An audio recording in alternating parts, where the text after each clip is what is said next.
evening. Welcome to this general election debate in the race for public advocate of New York. I'm Errol Louis, political anchor here at Spectrum News New York 1, and we're bringing you this debate in partnership with the New York City Campaign Finance Board and the nonprofit news organization The City, as well as the Citizens Union, John Jay College of Criminal Justice, the Columbia School of Social Work, and the Latino Leadership Institute. We're here because New Yorkers in all 5 boroughs will begin casting ballots for a long list of races, including public advocate, this Saturday. That's when early voting begins, with Election Day itself to follow on Tuesday, November 2nd. Now, over the next hour, you'll hear from the 2 major party candidates running for this citywide office. The position is currently held by Jumaane Williams, a Democrat. He is being challenged by Dr. Devi Nampiaparampil, a Republican. We're excited to have both candidates here in our studios. We've done many remote debates since the pandemic began, but this will be our first in-person debate in 2 years, with precautions, including candidates who showed us proof of vaccination. Let's start with a brief rundown of what the public advocate does. The Public Advocate of New York City is a citywide position created in 1993. It is intended to serve as the voice for the public. It is first in line of succession to the mayor, meaning that if the mayor should die, resign, or be removed from office, the public advocate automatically becomes mayor until a special election can be held. The public advocate presides over city council meetings and can introduce legislation in the council. He or she can also analyze city services and, where appropriate, initiate or join lawsuits. And the public advocate is intended to serve as a voice for the people, a way for the concerns of New Yorkers to be heard at the highest levels of city government. Here are the rules that have been agreed to by both candidates. Each candidate will have 45 seconds to deliver an opening statement, and then answers to my questions will generally be limited to 60 seconds with a chance for short rebuttals. Each candidate will get to ask their opponent a question, and there will be a lightning round where candidates will give short answers, usually yes or no. You can see this full debate on ny1.com or on the Spectrum News app at any time. And remember to join the conversation online using the hashtag NY1Politics. And now on to opening statements. The order for tonight's opening statements was determined by a random drawing. Jumaane Williams will go first. Good evening. Good evening, and thank you, Errol. Thank you, New York 1, for hosting this debate. Thank you, Dr. Devi, for joining us in this important conversation. I've been an advocate my entire life, and I'm proud to have brought my experiences as an organizer and a legislator to the role of public advocate. Since my time in office, we've completely restructured it. We've redefined the scope of what it can do. We've had some tough fights, and we've won some tough victories. We have met people where they are and provided the assistance that they needed. Working with my colleagues, I'm proud to have passed almost as many bills as all of my predecessors combined. And so I know that we can't return to normal post-pandemic because it didn't work for most of us. And as your public advocate and your Democratic nominee, I know the type of progressive leadership we need right now. Part of the work we've done, we have a lot more work to do. And if you can vote for me on November 2nd to re-elect me, I'll be so proud to continue that work. Okay, thank you. Now on to Dr. Devi Nampiaparampil. In New York's darkest hour, the city failed in its duties. Individual New Yorkers struggled to care for their neighbors. My toddler was separated from us for 8 months so that me and my unborn baby could take care of patients. When she returned to us, we were all infected with COVID, and my husband was hospitalized. When I called the city for help because I was having contractions, the city worker responded that it was an unsafe situation and that she might call Child Protective Services. Even when I was in labor, and even hours after I had my C-section, I took care of patients virtually from my COVID isolation room. I will protect the powerless, as this administration has failed to do. Okay, thank you, candidates. I want to start with the first and perhaps most important issue in the race. The public advocate is first in line, as I mentioned, to become mayor in the event that the mayor should die or become incapacitated or resign, something that has happened 3 times since the city was consolidated in 1898. That means that voters have to consider whether you as candidates are not only ready to become public advocate, but to govern the entire city under what would almost by definition be emergency circumstances. So the question is, what part of your experience should lead New Yorkers to believe that you could handle the complex job of serving as mayor of New York in an emergency? Let's start with you, Dr. Devi. So I have a career of speaking up for fairness and for protecting the powerless. I have been a doctor for almost 20 years, a scientific researcher for 25. And early in my career, I noticed that Black patients were being treated significantly differently, worse than white patients. So I stood up for that, I corrected that, I addressed it, and I have a study to prove it. Then later, as I progressed through my career, I stood up for people with disabilities, not just individually as patients, but also to improve their entry into medical school. And ultimately, I started working at the VA and became the chief of their pain management program for the tri-state area. So I have dealt with federal bureaucracies, and I have started new programs within there where this was before the opioid crisis was even identified. I blunted that opioid crisis. I fought with drug dealers who hid behind patient privacy laws. So I am used to dealing with dangerous and challenging situations and all sorts of characters. And I have succeeded both in public life and in private life. Okay. And for you, Jumaane? It's a very important question. I'm proud of the work that I've done in almost a decade, or a little more than a decade actually, as an elected official, first as a member of the legislature, and now as a executive member in a citywide office. I'm proud of the work we've done in passing last 80 to 90 billion dollar budgets. I understand how the budget works, which is the most important thing. I'm proud of the bills that we've gotten passed. We're up to almost about 68 working with the city council. I'm proud of understanding the difference between the budget, the bills, and then policy that is attached to those bills, and really figuring out how to use those tools to move the city forward. And so a lot of people see me in the streets raising my voice because that's an important tool, but those other tools are important as well. And it's important to know how you can use them, what buttons you need to push to make sure that New Yorkers are safe and to make sure they're living their lives the best they can, and that government is doing that. Is there an operational plan locked away in a safe someplace about, what to do if the moment comes where a public advocate has to step up and become mayor? I haven't seen one, but it's something that we think about on a regular basis. It's something we've thought about since we became public advocate. I didn't run for the job of mayor. I ran for the job of public advocate, and I'm very proud of that job. But we know we have to be ready at a moment's notice to become mayor. We've actually tried to figure out what we can do if the mayor is out for 9 days, because we have some additional powers that come into place. And so we have some contingency plans that we've put together, and we're ready. Okay. Yes. Well, now you had mentioned safety, but I would say that the city has actually become significantly unsafe during this time. Now, shootings and murders have doubled during this time that you've been in office as public advocate. And what I would argue, even today, we're seeing that protesters are accusing the police of police brutality. Now, people have strong opinions on both sides, some in favor of the police, some in favor of the protesters. But either way, most people would argue that the police need significantly more training, maybe implicit bias training and other training to reduce those types of incidents.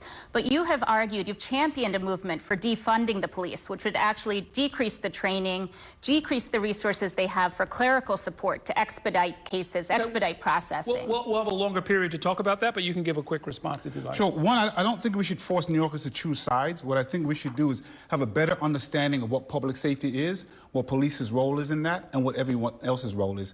And I would say during the pandemic, across the country, violence has gone up, so we can't ignore that. But if we're going to say that the policies have caused that, then we also have to credit those policies from when we went to 2009 to the safest we'd ever been in 2018 and 2019, which are the numbers we now reference. And so what we're saying, we should continue what worked and not go back 30 years to do the wrong thing again. Okay, you know what? Let me move to a different topic, which is politics, and then we'll have our cross-examination round. You guys can get into it directly. I wanted to ask a political question because it's front and center, and I wanted to start with you, Jumaane Williams. You're actively considering running for governor next year. Isn't it, in some sense, unfair for voters to not have a sense of whether the vote that they cast in the next couple of weeks is going to be followed by you running for an entirely different office? Well, let's be 100% clear. I'm running for re-election for the public advocate's office. I'm proud of that work that we've done. I'm so honored to have that, to have this position. I'm asking for the re-election. As you know, the calendar is something we can't do anything about. And so I'm caught between having to make decisions at the same time. I think it'll be dereliction of duty not to say I'm even going to explore a position that actually has more tools than I have now to do the things I'm actually advocating for. What was most important to me is honesty and integrity. And so I wanted the voters to understand that this is something I'm actually very seriously considering, so they can think about that when they're going in the voting booth. But I want to be clear, I'm running for re-election for a public advocate.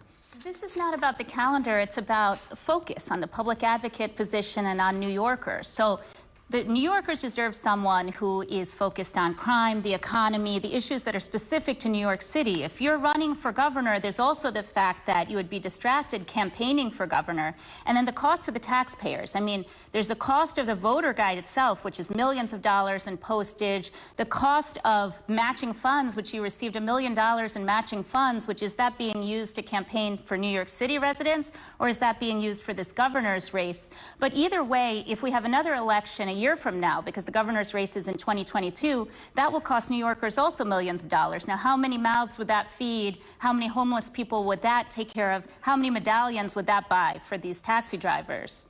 Well, the governor's race is going to move forward either way, so it's going to cost money. I have experience in actually walking and chewing gum, so when I was a council member, I ran for a public advocate. I was happy to have passed my 68th piece of legislation. We got a lot of things in the budget, and I'm happy now, and I can tell folks to go to advocate.nyc.gov. You can see the reports that we've gotten done that help move the needle, the 14 pieces of legislation that we've passed, and all the things that we've already done. We're going to stay focused on that. But as I mentioned, it will be dereliction not to entertain getting the tools needed to do the things that I'm advocating for. And so I've been honest with the voters about that. Now, even that... I have a question for you, Dr. Devi. Over the last 5 years, most Republicans in New York strongly supported Donald Trump and his policies as president. Overall, do you think he was good for New York City? And I'm wondering if you would accept his endorsement in this race. Well, overall, in terms of Donald Trump, I think that he has highlighted a big problem that we have in this city, which is corruption across the country. Corruption, I mean, when I think about what's going on, just yesterday, New York City, night shop, and in terms of the Department of Homeless Services, there was something that came out that Aguila, this is a provider that received $250 million in money from contracts, the city contract. So basically, what I noticed is that they declared bankruptcy, and all of a sudden, all of that money and all of those investigations, this Stitch Dames that's investigating them, a lot of it has been put to a halt because people can't look at it anymore once they decided to file for Chapter 11. So I think one thing that he brought out is that we need to look deeper in terms of corruption and what's going on. Where is all this money being hidden? Because when I think about Thrive NYC and other programs that we've had in New York City, we should be aggressively looking to see where is this corruption, where's the bureaucracy hiding all of these lost funds, and what's happening to New Yorkers. In terms of accepting an endorsement, I'll accept an endorsement from anyone. I've accepted endorsements from people who like Trump. I've accepted endorsements from socialists as well. So there are a lot of people that support my campaign because I've been arguing for fairness, transparency, and predictability, which I think everybody can agree on, regardless of their political beliefs. Do you think Joe Biden was the rightful winner of the presidential election last year? Yes. Okay. Let's move on to our cross-examination round, something that I know you were interested in. This is when each candidate gets a chance to ask one question of their rival. We're going to start with you, Jumaane Williams. Dr. Devi, the Department of Health just this morning said that racism is now a public health issue, which I think is just a great declaration. I'd just like to know, as a physician, what you've done on the ground to help with this issue and what you would do as public advocate. Well, as I mentioned, that was one of the first studies that I ever got involved with, addressing racism in the pain management area. So that was back in the 90s before people even really looked at this. And since then, I have taught generations of students, residents, trainees about how there are health disparities that we need to address for not just race, although that was primarily that, but also in terms of income. Now, if I was elected to this position, then I would address this even further, not just in healthcare, but in all aspects of society. We have to look at this. Fairness is the most important thing to me in my platform. So yes, I agree it's a public health issue, but it is something that we need to look at in all aspects of our society. Okay, your turn to ask a question, Dr. Devi. So I had started talking about this with Thrive NYC, that this is something that most people agree about $1 billion has been missing from the city's budget. And it's unclear, is it missing or was it spent and unaccounted for? But can you explain what you've done as public advocate to look to see what happened with the Thrive NYC program? And for those who don't know, this is a program that was supposed to help address homelessness and mental health. But both of those situations have gotten worse on your watch. Yes, and just to be clear, it was primarily about mental health. Homelessness came in because chronic homeless people are suffering with mental health. One, I agree with you, and we've been very vocal about the failures of Thrive NYC from the beginning. You can go back and look at hearings where I've really questioned the people who are running that, what is happening with that money, and what we've accomplished. What I'll be able to say is that we didn't accomplish what we should have with $1 billion. We've been calling that out.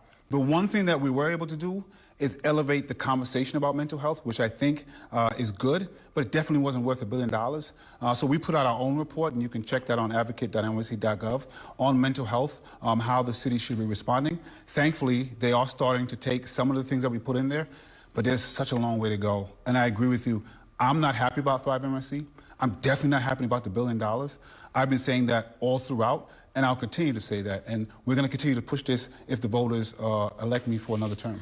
But that still doesn't answer my question about where the money actually went, because it's still not clear. We haven't gotten the results. Okay, still we could know where the money was spent and maybe it wasn't effective, but it's still not clear here. Did it go to hospitals and healthcare services and the services were ineffective?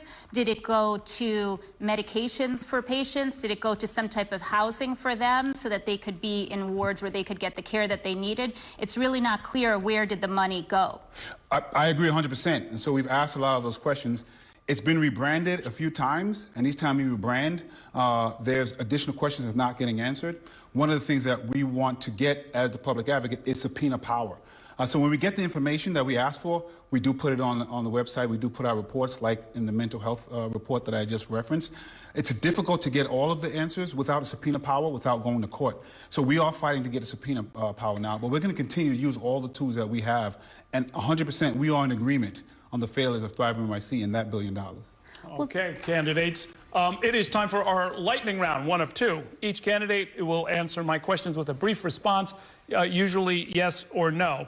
And I'll start with you, Dr. Devi. Should non-citizens be allowed to vote in local municipal elections? No. Mr. Yes, that right should be restored. It was taken away. Okay. Jumaane Williams, should New Yorkers be allowed to carry concealed firearms? No. Dr. Devi. Yes. Dr. Devi, should the statue of Thomas Jefferson, which is currently in the City Council chambers, be moved somewhere else? No. Mr. Williams. Yes, the question is, why is it there in the first place? Mr. Williams, how often do you ride the subway each week? It's not as much as it used to be, so I don't have a count, probably a couple times a month. Okay. Well, you ride with a police escort, but I ride the subway every day. Okay. Dr. Devi, will congestion pricing be a net positive or a net negative for New York City, in your opinion? Well, it depends. This has hurt the disabled and the sick significantly and the frontline workers throughout the pandemic. So I'm in favor of things that help with climate change. But overall, I think it hurts the disadvantaged significantly. Okay. Mr. Williams. Once we can answer the questions, the sooner we can get it, the more net positive it will be. Okay. Yesterday, the City Board of Health declared racism to be a public health crisis. Should the city government make fighting racism a priority? Mr. Williams. We should be leading on that issue because the entire country looks at us. It should have been a long time ago. Okay. Dr. Devi, should new police officers be required to live in the 5 boroughs? They should be, but they should also then have higher pay so they can afford to live in the communities they're assigned to. Mr. Williams. The answer is yes. I would say at least 90 to 95%, if not all. Okay. Do you, Mr. Williams, support efforts to ban new natural gas hookups as a way to lower fossil fuel emissions? I do, but we have to make sure that the energy that people need are going to be accessible. Dr. Devi. I think we have to explore all the options to make, to look at how we can increase jobs and how we can lower the cost of gas and heat for vulnerable New Yorkers. I've seen a lot of people with frostbite injuries. Okay. And finally, for this round, have you ever ridden a city bike, Dr. Devi? No. Yes. Okay. All right. Thank you, candidates. Let's get on to our next question. I want to talk now about public health. You, Mr. Williams, have been consistently a voice urging caution and restraint throughout the pandemic. You were among the early voices calling for a complete shutdown. More recently, you kept your offices closed and your employees at home, even after Mayor de Blasio called other city employees back to the workplace. Do you now support vaccines as mandatory for public employees? And are any if so, are any employees exempt from that, do you think? We've been a consistent voice in this. We have supported vaccine mandates. We understand that it works. And that's what's getting us where we need to go. And I want to be clear that this is not new. Unfortunately, the politics has made it seem crazier than it is. We have vaccine mandates in place right now. We're just adding another one so we can save people's lives. There has to be exemptions for things like religious exemptions. All I would say is it should be the same exemptions that exist for the current mandates that we have, like measles, mumps, and rubella. Okay, Dr. Devi. Well, in terms of working from home, first of all, I have been working throughout this entire pandemic, as have my employees for the most part. We've been treating sick patients. Many of us have gotten sick and infected with COVID, as have I. So that was not an option to really work from home, although we could have if we sacrificed the patients, which would have been a death sentence for them at that time. And now with the mandates, although we are all vaccinated, including me, I'm opposed to the mandates, not because I'm against the vaccine, but because I think it is difficult and divisive to New Yorkers. Now, I went to a city council, board of education, or education committee meeting on September 1st. I actually stayed longer than you did to testify at that thing because the public is only allowed to testify at the end. And I foreshadowed that we would have this type of staffing shortage that we're seeing now in all of our key sectors, that we might have supply chain issues. And that's the main reason I'm seeing a problem. It's creating a lot of polarization within our society. It's infringing on people's civil liberties, and they are very upset. And it's creating a lot of divisiveness that we don't need while we're trying to get through this pandemic. I'm sorry, when you say infringing on civil liberties, what do you mean by that? Well, there are a lot of people who believe that they should have control over their own bodies, and I believe that too. This is probably the only time I may, because this is really important. The only reason it's divisiveness is because people are putting politics into it. We already have vaccine mandates. You are also not allowed to have a civil liberty to run through a red light and kill someone. And so we have to balance that out. The mandates already exist.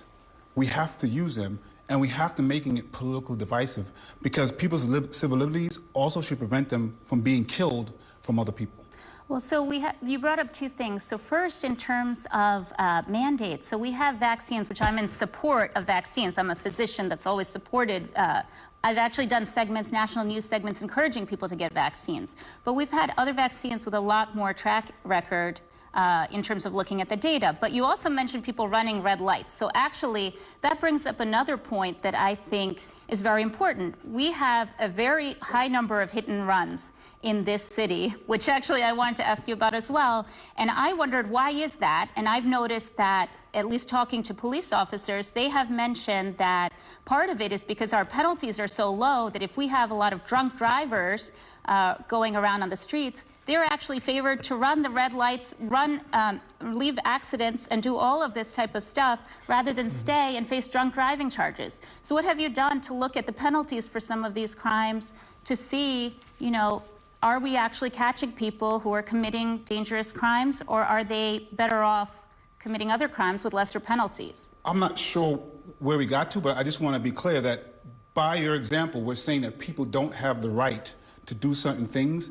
that are going to harm other people. And that's the example I was using because I want to make sure we're clear that we don't make this divisive, that we use the platform that we already have in terms of who can be exempt to vaccinate while we put another vaccine mandate, because I want to save lives. And what the problem was at the beginning is that we didn't have clear and concise directions from our leaders on the city, state, and federal level. And that's what's going to save lives. Of course, we have to have enforcement for people who are driving drunk or running red lights. It's very important.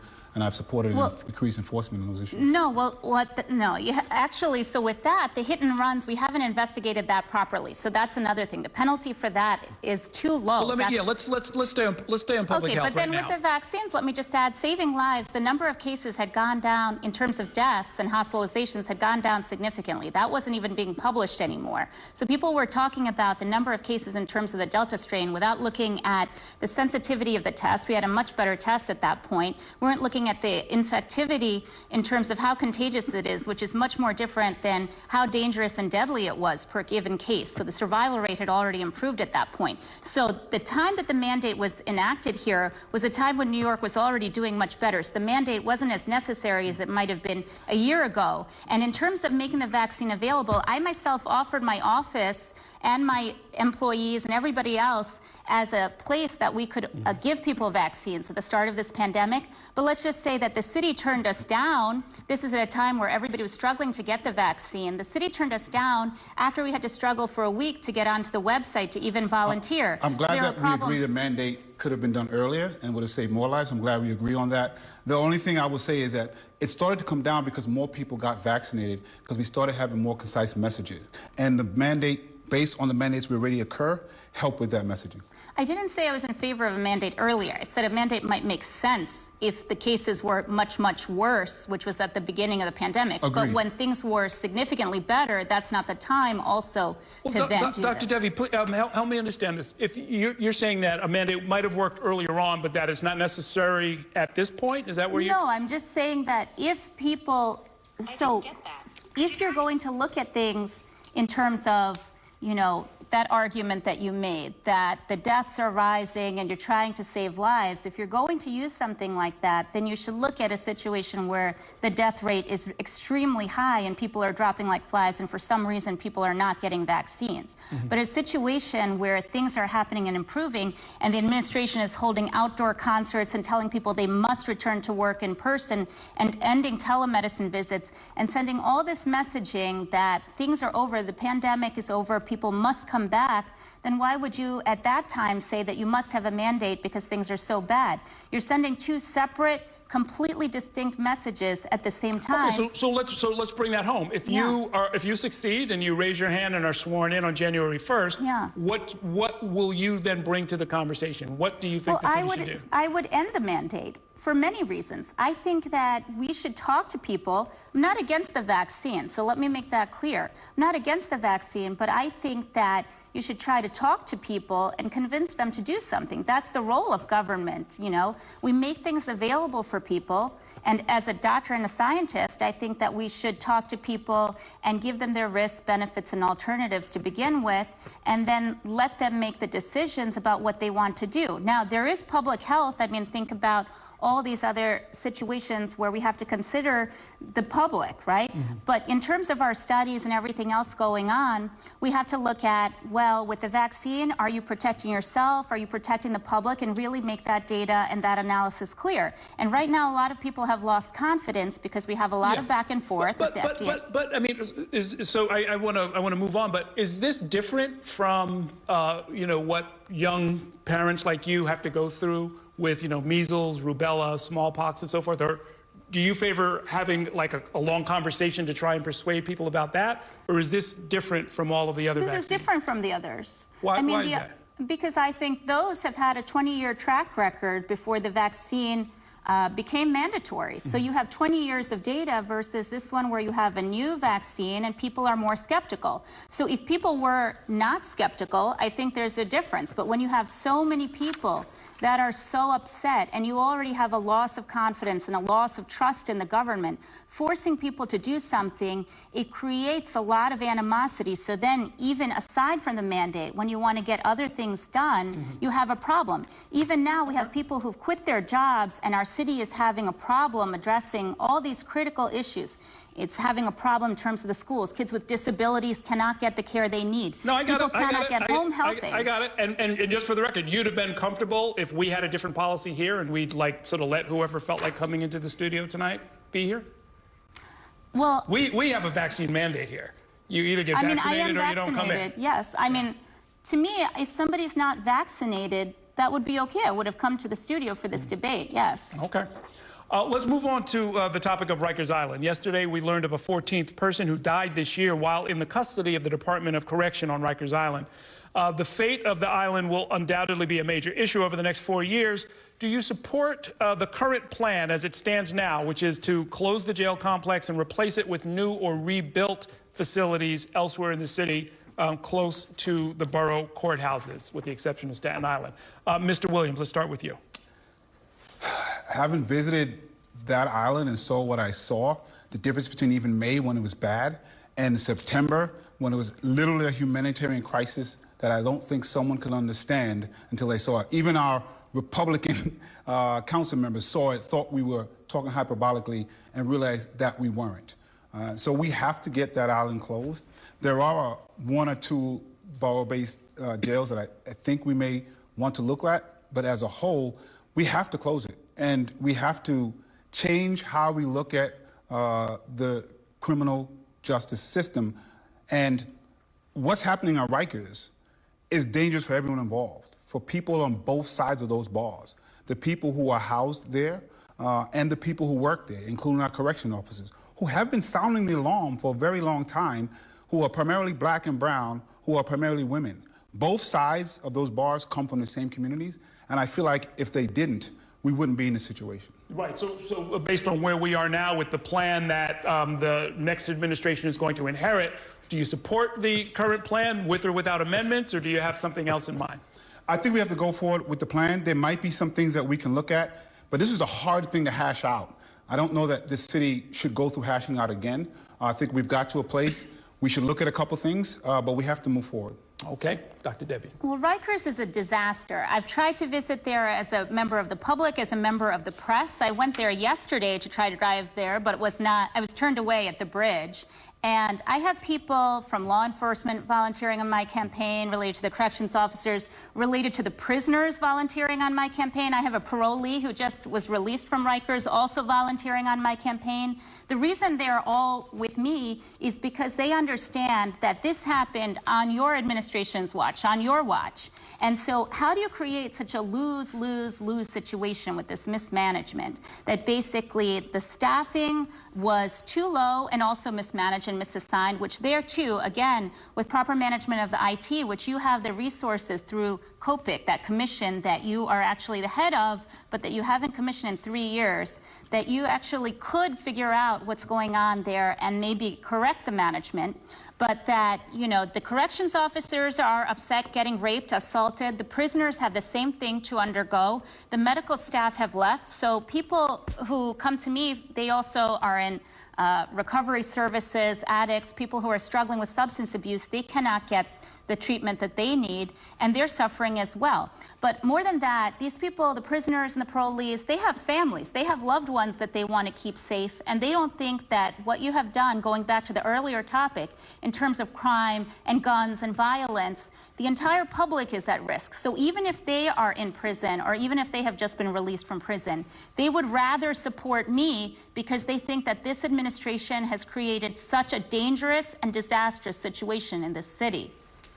I'd love to hear what data COPIC should have put out that would have helped with this. And I'm not sure if there's the best understanding of the role of the public advocate, but I'm happy to lay out all of the tools that we have. And I very much have used those tools to the best of our capability. We don't have the tools to actually get the decisions that we want to be done. If we did, we wouldn't be in this situation. But what we have done is very effectively raise this issue time and time again, call out the leaders who have the power, like the mayor, like the governor, who are the ones that actually failed during this process that we're in right now. Well, you are the second most powerful person in the city. So saying that the mayor is responsible for everything and calling him out on social media, I mean, an influencer can do that, and so can a lot of the members of the press. But in your case, you actually have the mayor's director of operations on this COPIC commission that you can call. You have access to, you know, all of these folks within IT that are under that umbrella. So if you think about all the problems within IT, well, the vaccine website, you know, to be able to sign up for the vaccine, as we were talking about. I am in favor of that. So many people struggled with that. I was trying to volunteer my office and my resources to give out the vaccine. That also, people struggled with IT. Rikers Island, they are struggling with staffing and figuring out their IT. These are things that you cannot fix the entire problem, but you could address potentially, or have the tools to address some of the critical problems that might be able to address that. If elected, what would you do that would be different? Well, I would do that first. I would get the IT team together. I would convene COPIC immediately, and whatever budget we have in the public advocate's office, I would use it to address that immediately. You would cut other parts of the office to fund COPIC? Is that the idea? No, I wouldn't cut the other parts. COPIC is part of the office. That's already included in the office. It's a convening of different members for the team, people who have power within the city. Yeah, well, in fact, we're throwing acronyms around. Why don't you explain for us what COPIC is and why it has never really come into existence? It's the Commission on Public Information. I do think it's a very important role to try to play, but it actually is not funded, and so there is no funding for it. We are trying very hard to do it without a budget, but we would have to cut another part of the office to get it done. But what we have done is get data. And when we have the data, we put it all on a report so people can see. I'm not sure what data you would get that would have helped Rikers, but we do very much focus on data, and our tech team, and as a matter of fact, our head of data is very much focused on COPIC, and we're trying to get the funding needed to make sure that we make it into a real thing, which is why no previous public advocate has been able to actually get it done, because we don't get the money that's needed. As soon as I got off Rikers Island, I actually called directly the mayor and called the governor. And so we did do that to get that in action. And again, the tools that we have as a public advocate, which I'm happy to lay out, we have used excessively to raise issues, pass bills, issue reports, get policies changed, and get projects funded. We're very proud of the work that we've done in actually just 2.5 years. Okay, let's continue on a different aspect of public safety. The public advocate appoints a member to the Civilian Complaint Review Board, which is that 15-member body that recommends discipline for officers, including a report this week that they issued about dozens of police officers whose conduct connected to the protest was found to have been abusive in some cases and worthy of further investigation and perhaps sanctions. Do you think that there, in general, are individual bad officers or making poor decisions, or is there a systemic problem, especially when it comes to policing protests? Dr. Devi. Well, I think that this is a very complicated issue. So first of all, there are individual bad actors. That's true anywhere. But then when there are systemic issues, I think that's the job of the public advocate to analyze and look to see if there are. So to me, I don't understand why when there's protests, you wouldn't have the unit where the police are on horses actually managing the protests. Now, my understanding is that the mayor could have deployed those units, and actually that might have kept things under better control. That's the riot control unit. So we might have avoided a lot of this if things were handled appropriately at that point. So to have so much mismanagement and then blame the last domino is, to me, ridiculous. But that's what I have seen time and time again in this administration, that there are so many factors.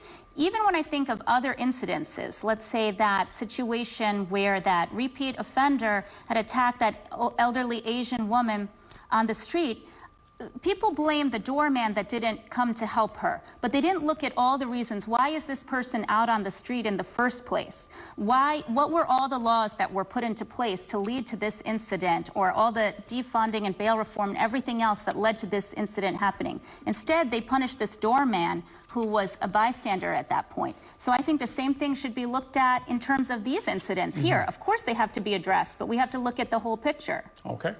I would say first, the only agency that wasn't defunded was probably the NYPD. All the other ones were, especially during the pandemic. And I would say, I don't think the answer to what we saw, people protesting over policing, was additional more police. I do believe that there was mismanagement here. And I do believe that this conversation is failing everybody. It's failing the police officers who don't have the tools to solve all of our problems. Sadly, it is failing the communities who do need that service, but who have to understand that public safety simply can't be equated with policing, that public safety has a lot of other components to it that those communities have not seen in a long time. They haven't seen it funded, they haven't seen it structured. And so many of those communities are squeezed between very real over-policing and very real street violence. And if they complain about over-policing, then they get under-policing. And what we need is a leader who can have that conversation without the fear-mongering that comes with it, because we need to keep people safe. Well, I agree with that, but then I think I'm that leader as opposed to you, because you have had that position for 3 years and that hasn't happened. Well, what has happened in those 3 years is a global pandemic. I don't think I'm responsible for the spike in gun violence and murders across the nation. What I would say, the very people who are pointing out the policies that we've pushed for are referencing 2018 and 2019. And it's almost hypocritical, because if you go back to that time, they were blasting those policies at that time. If you go back to 2010, 2009, which is where we are in shooting and murders now, if you're a victim of crime, by the way, data means nothing. But when we said we can decrease those things while treating communities humanely, we were fought every step of the way, 11, 12, 13, 14, 15, 16, and we were correct. We became the safest city we'd ever been in 2018, 2019 by lowering arrests, lowering stops, putting funding into community groups that knew what they were doing, and beginning to have a holistic point of view. If we weren't fought the whole way and actually made that infrastructure real, we might have been able to survive the pandemic the way certain other cities did who actually were bought into that way of thinking. Okay. I want to ask about a particular public safety issue. And Mr. Williams, yours was a prominent voice calling for school safety agents to be removed from public schools or at a minimum placed under the supervision of the Department of Education rather than the NYPD. Now, the union that represents the agents has pointed out that 90% of the agents are Black and Latino, 70% are women, a workforce that basically reflects the student body. So far this year, there have been several violent incidents, including a stabbing inside the library at FAMNY Lou Hamer Freedom High School, 2 teens stabbed outside of Harry S. Truman High School. Eric Adams has said that if elected, he would reassess school safety issues. Do you support a reassessment of where things are now, and what role, if any, do you think school safety agents should have in keeping our kids safe? I've always supported a true and real assessment. Unfortunately, some of the unions have always misconstrued things that I've said. I've always made clear that I would never support a plan that fires 5,000 Black and brown people, particularly women. I would say those crimes and those violent incidents in those schools are terrible. I would also point out they probably had school safety agents at those schools, and it's not their fault that those things happened. So we need to look at safety and what keeps people safe and the role that those agents can play in a new model, a model that's not focused on where we've been focused in such many years. If that plan could have worked, we probably wouldn't be here right now. And so we have a report, again, at advocate.nyc.gov that lays out our whole school safety plan so people can't continue to misconstrue what it is I've said and how we have to move forward. We want to move to a restorative justice model, which everyone understands that is an evidence-based model, because what we want is the schools to be safe. I also want the communities to be safe as well. When we hear that something like 2,700 weapons are recovered from schools in a given school year, it sounds like a high number. It sounds like something that would require a lot of attention and probably a lot of personnel, a lot of school safety agents. Does your report and your thinking include that very real danger presented to a lot of kids? It does. It addresses all of the danger. It even says that some of the posts that school safety agents have now should continue under the restorative justice model. Mm-hmm. What we can't have is a modeling that is under the NYPD, because there are issues wrought there. And we need to look at a restorative justice model that will help prevent those people to come into the schools in the first place. And that's the kind of thinking we have to have. If we keep responding, we're never going to get to the root of the problem. So I don't want those kids to bring those weapons to school. I also don't want them to use them when they get out of school. And so we have to have a model that really drives that home. And the current model, the way we use school safety agents, isn't working. Mm-hmm. And we've seen models across the state and across the country that have a lot of promise. Just in Schenectady, they have a model that we're hoping to go visit really soon to take a look at. Okay. Dr. Well, that sounds like you're campaigning for governor again, but I was going to say that in terms of the schools, I already have patients who are keeping their kids home from school because they're afraid. They don't want their kids to die, but then it makes me wonder what's happening for these kids in terms of their education. I also wonder, with all these missing kids from school, how do we know if some of them are being kidnapped, if some of them are being trafficked, or what's happening? I've treated kids who are the victims of child abuse and sexual abuse. On top of that, I'll say that there are other ideas, things that we could do for these kids, which a Democrat, Harriet Hines, who ran for city council, approached me with her idea about creating a youth council so that we could actually incorporate kids, mentor them, which I have done throughout my career, but mentor them in the public advocate's office for free, because kids look for those types of opportunities and ask them for their solutions and send them back to their schools. So you could empower kids, help them with their resumes, give them opportunities, and actually hear their solutions for how to address things. But again, this is a person from the other side who came to me because people find me to be perhaps more receptive to ideas from all different sides. Well, anyone who knows me knows I'm always receptive. I just want to be clear that traveling doesn't mean you're running for office. And throughout my career as an elected official, I know that I don't have all the answers. So I've always traveled to places, try to figure out what people are doing. Whether it was I started a national network to combat gun violence, I went to Detroit, I went to Cleveland to bring other council members in. In the city council as a public advocate, we went to New Jersey. I'm not trying to run for anything in New Jersey, to meet with Ross Baraka in Newark, New Jersey, because during the pandemic, he had no increase in shootings and no police shootings, and I needed to know what happened. It was interesting what he said. We said we're doing what you're doing in New York. The primary difference was that we had buy-in with the mayor, we had buy-in with the police commissioner, and we had buy-in with the public safety director, which the police commissioner reports to. There was actually an infrastructure that broadened out who looks at the crime numbers, who looks at all the numbers, who responds.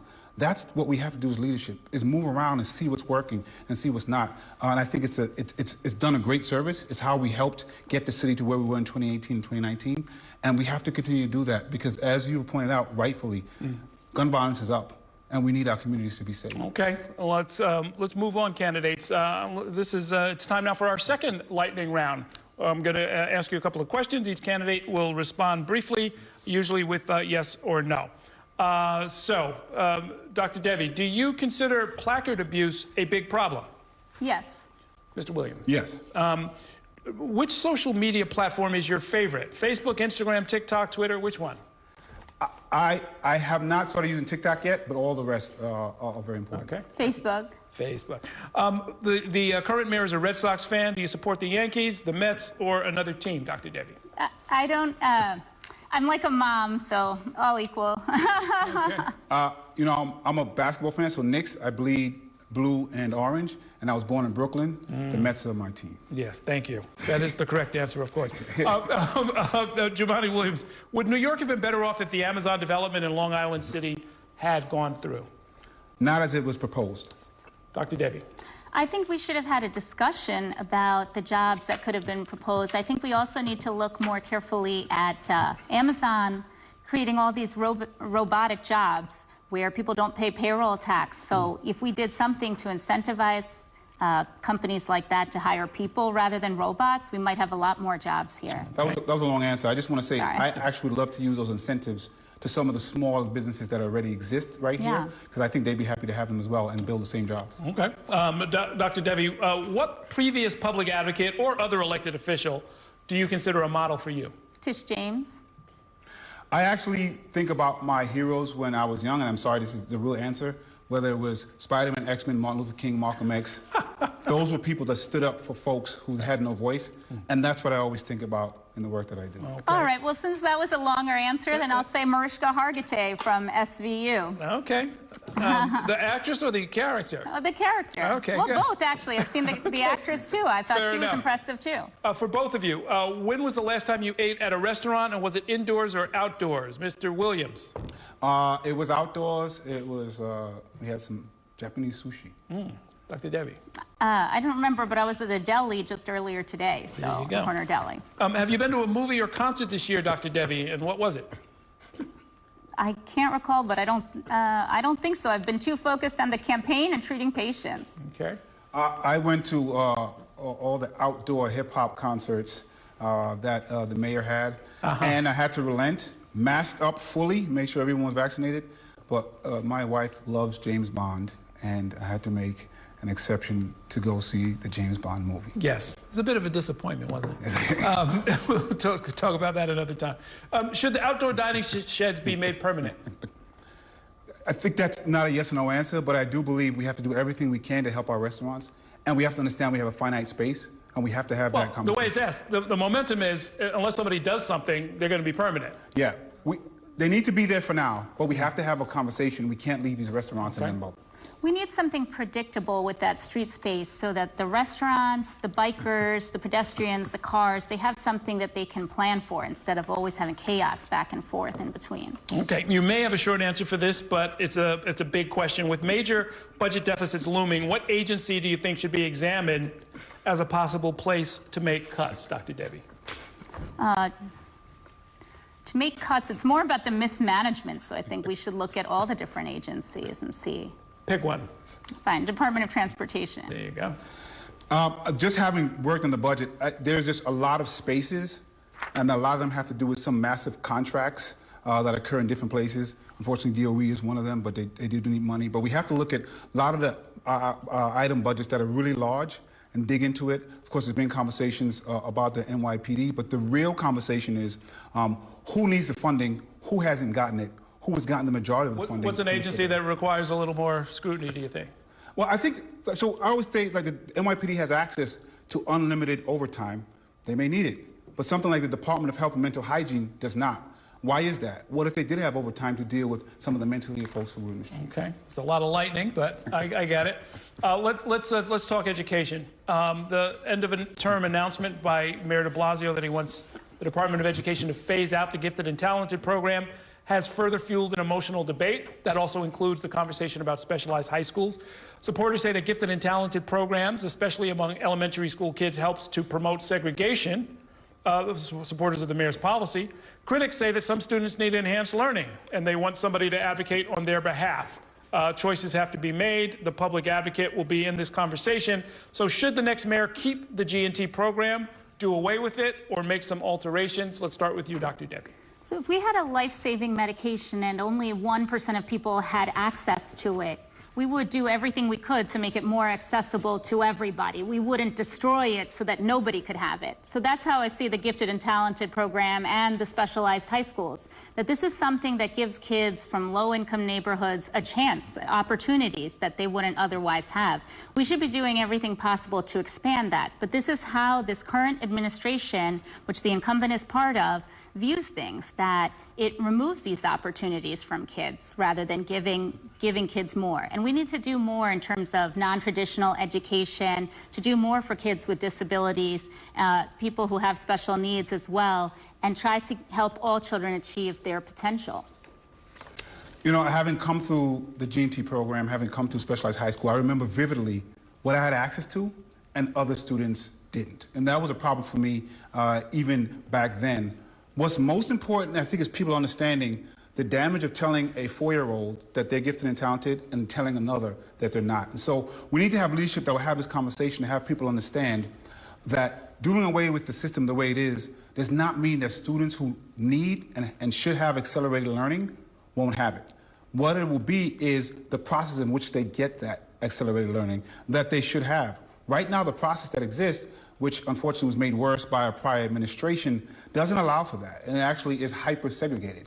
So I'm thankful that the mayor pushed this conversation. It wasn't a profile in courage. I think the conversation should have happened much earlier in the administration so that we could have had a lot of these questions already answered instead of hurried to the end where we know people are going to be anxious because everybody wants their child to have access to the best education. And we have a way to do that. This does not fully separate people and tell them, you're so much better than this other student. Okay. Let's talk finally about legislation. One of the specific powers of this office is the right to introduce legislation and to serve as an ex officio member of all city council committees. If elected, what would be your priority for new legislation to pass in the coming year? Dr. Debbie. Well, as I mentioned, I think one of the biggest problems we have is trust and confidence in the government. And I think that comes from us being preyed upon relentlessly by con artists, especially, with auto warranty dealers, all of this. We have, every day I get calls from somebody pretending to be a government agent. So what we need to do is coordinate some kind of algorithm. What I would do is basically work with the NYPD, call the 311 operators, work with the district attorney's office, and come up with an algorithm that we could introduce also into legislation to make it clear for people that we're going to take this seriously and address these con artists so that people can start to have some more confidence and not just accept being conned as a way of life. We have people who are vulnerable, people who are younger and older, just completely losing confidence in the entire system. Amen to that. Mr. Williams. I'm proud of the work we've done so far, a lot more to go. As I mentioned, we passed 14 pieces of legislation so far, legislation that protects women in the workplace, that helps tenants, that helps homeowners. And thankfully, we've been able to do that with our colleagues in the City Council. We have a few packages right now, one on Black maternal health, which has actually become very personal to me, and one on trans New Yorkers and the health that they need, especially Black trans women. We're hoping to see if we can get that done during the next 2 months, but it's likely not. And so we want to make sure that in the next term, early on, we can get those passed. Very important, or continuing the conversations around public safety. We can't let that go. Thankfully, it's starting to trend in the right direction. But again, if you're a victim of crime, that data means nothing. We know what works, and we really have to push it, and you have to have the courage to continue to do that.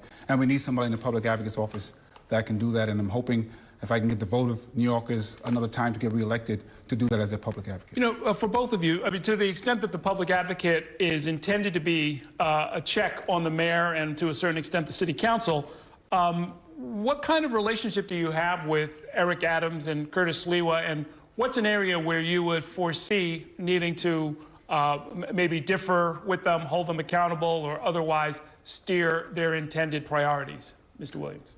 I have a pretty decent relationship with Eric Adams as the borough president. I don't think Curtis and I see eye to eye on many things, but we have cordial conversations. I will always say that the job of the public advocate isn't either to come in as a friend or an adversary. The job is to make sure the people of the city of New York are getting their needs attended to by government. And so when the mayor is doing that, I have a history of walking with the mayor and applauding and pushing him to continue to do that.